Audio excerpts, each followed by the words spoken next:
Hi guys, this is my third one. Fourth one, not the fifth one. What in the hell?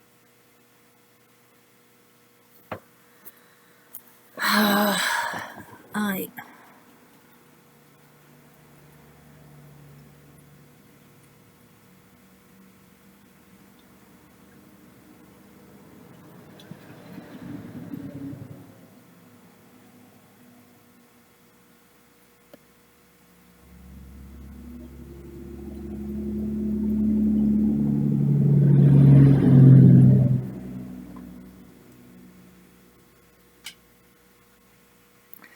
Oh guys, there's this song I like, Man's Area by it's from my TikTok app. I don't want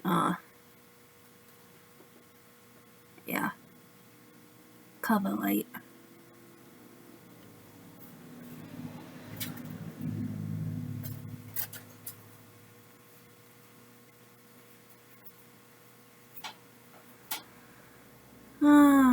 I'm trying to think what I'm gonna watch, guys. What else would I like to?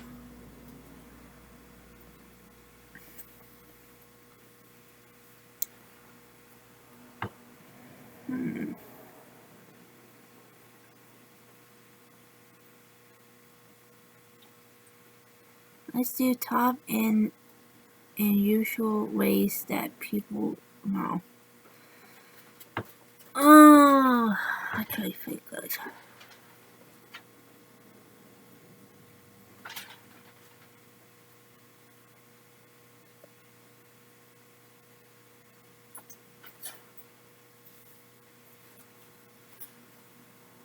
There you go. It's 38 minutes.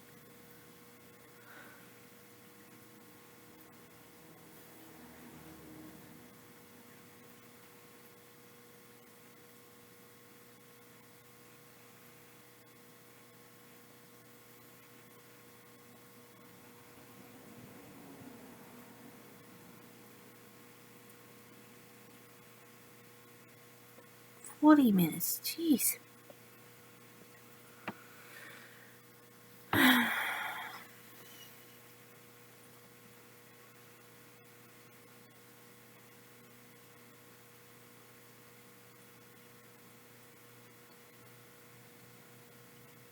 Oh. 10 places in South Carolina you should never move to. Lean Cuisine. What you want, how you want it. Lean Cuisine, savory sesame chicken and vegetables. Before I get started, I do consulting on where you can move. I'll work with you to find the perfect place for you to move to. There's more information at the end of the video about that. Now let's get started. South Carolina. This southern state offers beautiful weather, historic charm, and the opportunity to take a step back and appreciate a slower pace of living. More and more people are relocating to South Carolina, and it's not hard to see why. Between the Palmetto State has some up-and-coming cities and some pretty cool beach towns, although Myrtle Beach peaked years ago. The state's in the top 10 for both poverty and crime, though. But things are changing a little bit here, and you might find the cost of living here is desirable. It's still 13% cheaper than the national average. I mean, let's face it, South Carolina's not all crashing waves and swaying palm trees. There's some bad places to live in every state. There's a bunch here, I'll tell you that. So here we are in the state of South Carolina with a beautiful scene, but not everywhere in the state is beautiful. There are some bad places here, I'll tell you that.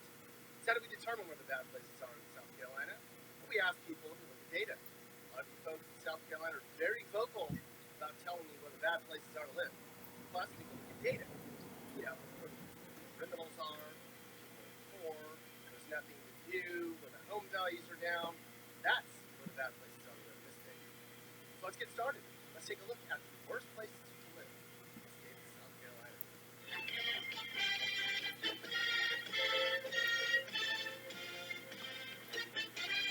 We're going to begin our tour of the worst places to live in South Carolina with a stop in Lancaster, located in the Charlotte metro area. About an hour south. Just over 9,000 people call Lancaster home. And while it's not the worst say Lancaster's struggling economically is an understatement. The unemployment rate here is 18%, and a third of residents fall below the poverty line. Those who are able to find work aren't earning much either. Median income here is right about 30 grand a year, and that's nothing compared to some of the places we're going to talk about later. Education could be partly to blame. 1 in 4 adults who live here never finished high school. Teachers not looking bright either. Public schools in Lancaster perform badly. Students get some of the lowest funding per head in the state. Get this, only 58% of high school students here reading at the correct level, and 34 know how to do math. What the hell's going on in Lancaster? Seems like there's just not much opportunity here. Residents complain there's not much to do either. When news broke that fast food chain Cookout was coming to Lancaster, people freaked out. Well, at least now they'll be able to drown their sorrows in 40 different milkshake flavors. It's worth noting that just a 30-minute drive away in Rock Hill, things are much better. Okay, at number 9, we're heading down the coast to Myrtle Beach. I know, it's a super popular vacation spot for visitors. It's the fastest growing city in the country in terms of percentage of new residents, but Myrtle Beach is a really bad place to live in the area. While you might have wonderful memories of riding a giant Ferris wheel on the boardwalk or boogie boarding in the ocean, Myrtle Beach is downright dangerous and run down these days. Crime rate here is 4 times higher than the national average. That's just insane. It's true. It's filled with cheap motels and large crowds, so Myrtle Beach has become a place where gangs gather and sell drugs and get into fights. And the tourists get into trouble too, everyone's way.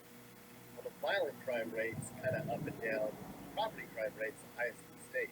If you remained in Myrtle Beach for a whole year, you'd have a 1 in 8 chance of being robbed. 1 in 8. It sucks. This used to be a great place to bring the fam. No longer, pal. No longer. But living in Myrtle Beach is kind of all over the place. There's some really fancy parts of town. For the average person, outside of the touristy stuff, job prospects here aren't very great. Neighborhoods aren't either. The unemployment rate's 7%. Most people see their hours cut when it's not tourist season. A lot of residents say that after Labor Day, this place turns into a ghost town. A lot of people who live here end up living paycheck to paycheck. Summer to summer. As a result, 22% of residents in Myrtle Beach live below the poverty line. So what are the perks of living in Myrtle Beach? Well, the beach, obviously. It's also very diverse. Public schools aren't terrible, and you have a bunch of pancake houses and mini golf courses to choose from. Plus, there's like 100 other golf courses in the area. So there's that. At number 8, Hartsville, located about an hour northeast of Columbia over in Darlington County. There's 7,500 people here. Hartsville's a small farming town, and it has its share of struggles, since agriculture in the state peaked decades ago. It's hard to find a job here. 12% of people out of work, and almost 1 in 3 residents are living below the poverty line. The average salary is $35K a year. The median home value is about $147,000. If those home prices are low, wait till we get to some cities a little bit later. And just like we saw in Myrtle Beach, safety is a real concern in Hartsville. It has the second highest property crime rate in the state and the highest burglary rate. You have a 1 in 11 chance of being robbed every year you live here. What's even more concerning is the Why violent did crime you rate. let my boyfriend know if my phone dies? I like to talk to him on my laptop. Every year. Ugh. People complain there's just not much to do here either. There aren't many restaurant options. Everything's geared towards the older generation. But they get a My A+ phone in died really diversity. quick. I guess the schools aren't too bad. And Calmia Gardens is beautiful if you want to take a walk or have a picnic. Admission's free. At number 7, Georgetown, located along the Atlantic coast, kind of south of Murrells Inland, which is actually Georgetown has 8,800 people. It's the 3rd oldest city in South Carolina. Because it's located between Charleston and Myrtle Beach, Georgetown gets a lot of I've never been to South Carolina. place where you want to hang around for too long. Because the crime rate here is double. Where I'd love to visit? Yeah, I'm not gonna live there. I'm just gonna. 82, your chance of being robbed is 1 in 16. Don't walk alone if you're out on that harbor walk down there. On top of the safety concerns, I would love to back in the day, visit. Georgetown was a rich city because of all the indigo and rice fields, but obviously those days are long now. Sure, the unemployment rate's not the worst in the state at 8%. It's not great. The average income here is $32,000. As a result, quarter of the population lives in poverty. For a look back at what Georgetown used to be like, you can visit the Kominsky House Museum. It's a mansion that shows the lifestyle of town during the 1700s. It might be kind of depressing. There's some outdoor recreation, but there really isn't a lot to do in town. The schools aren't very great. The whole place stinks because of the paper mill. You definitely want to pack pass on moving to Georgetown.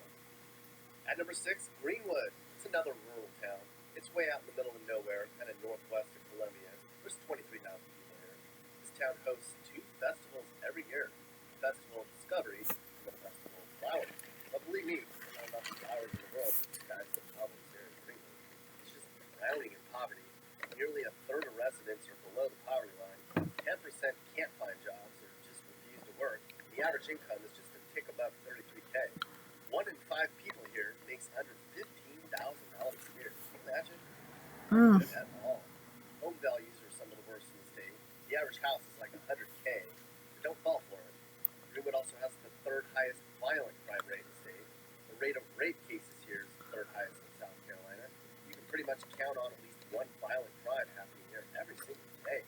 A 1 in 67 chance being beaten up or attacked. A 1 in 18 chance being robbed. So you want to have your guard up and stop to smell the roses here. People living here say this town is just a joke. They say you're either one of the haves or the have-nots. There's just little opportunity. Nothing to do outside of hanging out at Sonic or Walmart Market. You have to drive about 2 hours to find better bars and restaurants. So while the Festival of Discovery sounds fun, there's not much you want to discover here in Greenwood. At number 5, Union, again, way out in the middle of nowhere, about a half hour south of Spartanburg. Are we seeing a pattern here? Rural South Carolina is a mess, people. Union's home to just under 7,800 people. It has the potential to be a small, charming town, but right now its main street's just a bunch of faded buildings and empty storefronts. Unemployment rate 7, not as bad as some other places on this list. This small town is still struggling economically. 1 in 3 residents live below the poverty line, and a quarter of people living here make less than $15,000. Ugh, 1 in 4 it looks here like make bad in Indiana. home values are $80,000 here, and that's only Gary, the Indiana. 14th lowest home values too. I'm telling you, rural South Carolina is so cheap, people. That cheap comes at a cost. I'm telling you. And while Union's the least violent place on our list, property crime rate here is going up all the time. Right now, residents have a 1 in 14 chance of being robbed every year. People living in Union say it's a small town suitable for older people. There's just not a lot to do here for kids and teens. Parents have to schlep their kids outside of town to bowl or go see a movie or eat at a restaurant that's not fast food or to shop at stores that aren't Walmart or Cato's. And despite being bored, kids just aren't doing their homework here though. Union County High placed in the bottom half of all schools in South Carolina and Pennsylvania. Graduation rate 75%, and 1 in 5 adults also never graduated. Now we're going to stay in the Wow. northwest part of the state. I know. If you go about a half hour southwest from Union, you're going to find the 4th worst place to live in South Carolina. That's right, Little Clinton in Lawrence County. Okay, 8,000 people. This town might have been a nice place to settle down back when its prime and the mills were still operating, but these days, life in Clinton is absolutely dismal. The town is full of vacant old buildings that are falling down. People complain there's trash on almost every street. Nobody really seems to want to clean it up. People also complain that drugs have taken over this town. Like others on our list, Clinton has its share of economic struggles. The unemployment rate's 11%. Most folks make way under $30K a year. And get this, 1 in 5 residents don't even make $10,000 a year. How is that even possible, people? This is the 21st century, the wealthiest nation on earth. $10,000 a year?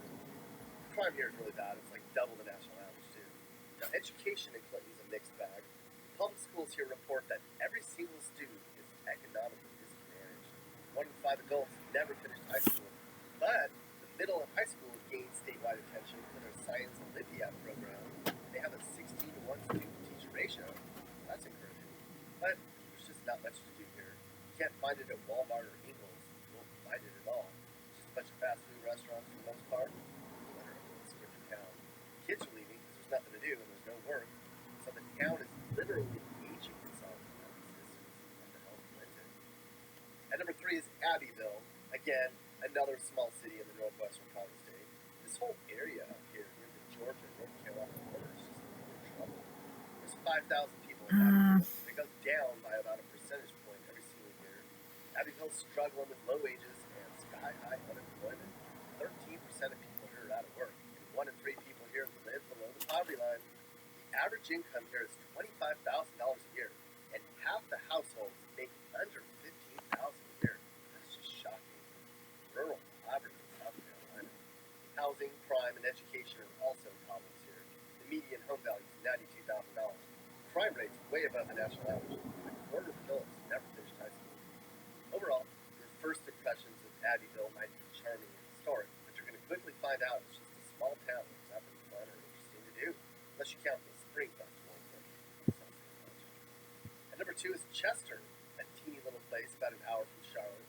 There's only 5,000 people here. Many of them want to get out, but they're just kind of stuck here. Sure, Chester might have that small town charm. I mean, Main Street looks cute, people here are nice, but there's just very little opportunity here. The unemployment rate here is 11%. 1 in 4 residents live below the poverty line. Real estate prices are about half the state average. You can get a house for about $67,000. Say what you want about low home prices, but they're that low for a reason, people. Here's an interesting stat. Only 7% of people in Chester have a 401k. For such a teeny town, crime is really bad. The violent crime rate here is 3 times the national average. People who live here have a 1 in 65 chance of being beaten up and raped. Gangs and drugs are a growing problem. And get this, there were 5 murders here last year, which is crazy. There's only 5,000 people here. I guess that means you have a 1 in 1,000 chance of being killed here. What the hell? No thanks. And the worst place to live in South Carolina is Darlington. It's in the middle of a really dangerous and poor region of the northeastern part of the state, kind of by Florence, which should also be on this list. There's 6,000 people in Darlington, but there's nothing darling about this place. It's the most dangerous place in the state. People here just struggle to make ends meet. Unless you like NASCAR, this place is not for you. Of course, Darlington's famous for its racetrack, which brings in a bunch of NASCAR fans from all over the country, but that's about it. 1 in 10 people here in Darlington just gave up trying to find a job ages ago, and there's just not much work here anyways. Just about everybody here makes under $30K a year. 1 in 4 people lives in poverty, plus 1 in 4 people here never finished high school. Probably the same 1 in 4 people. Darlington has a super high crime rate, and it's still going up. This little city averaged more than a car theft a month. Residents have a 1 in 11 chance of being robbed. It's also the 4th most violent place in the state, where you have about a 1 in 67 chance of being attacked the whole year. That's just sad. Okay, so there you have it. Worst cities to live in South Carolina. These are all places in the state where crime's really bad, people are broke, the schools are bad. There's just really not a lot to do. But don't let this list give you the wrong impression of South Carolina. I mean, there's a lot of rural poverty here, but there's some great places to live here too. Some of the best places to live. It's going to be anywhere near the I'm trying to get myself comfortable, guys. the greater Greenville area, along the southern coast by Hilton Head and Beaufort, and way up near the Charlotte and the Rock Hill area. The only real affordable good place to live in the state, though, is the Greenville metro area, or up in Rock Hill. It's just too expensive to live along the coast for most people.